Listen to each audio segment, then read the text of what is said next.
एक breaking news पाहूया. पंढरपूर शहर परिसरात आजपासून मांस विक्रीवरती बंदी करण्यात आली आहे. आषाढी यात्रेच्या पार्श्वभूमीवर प्रशासनाचा हा आदेश आहे. आजपासून 29 जुलैपर्यंत मांस विक्रीवरती बंदी आली आहे.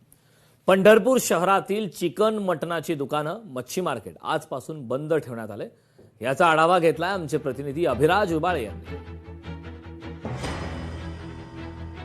25 जुलै रोजी पंढरपुरात आषाढी एकादशीचा सोहळा साजरा होणार आहे.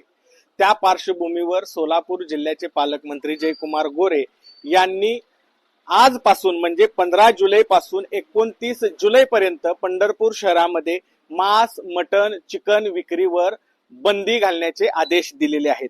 त्यानुसार पंढरपूरचे उपविभागीय अधिकारी सचिन इतापे यांनी हा बंदी आदेश जारी केला आहे. भारतीय नागरिक सुरक्षा संहिता 2023 चे कलम 163(2) अन्वये प्रदान करण्यात आलेल्या अधिकारानुसार उपविभागीय दंडाधिकाऱ्यांनी हा आदेश जारी केलेला आहे.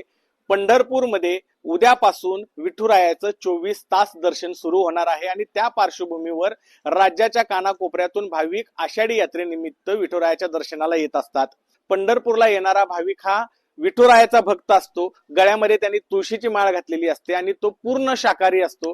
त्यामुळे भाविकांच्या भावना दुखवू नये यासाठी जिल्हा प्रशासनाने या वर्षीपासून तब्बल 15 दिवस पंढरपूर शहर आणि परिसरामध्ये मांस, मटण आणि मच्छी विक्रीवर बंदी घातली आहे. एकंदरीतच भाविकांच्या भावनांचा विचार करून हा निर्णय घेतल्याने विठू भक्तांमध्ये, वारकऱ्यांमध्ये समाधानाचं वातावरण आहे.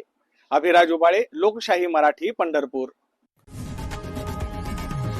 लोकशाही मराठी ऐका, पहा, जागरूक रहा.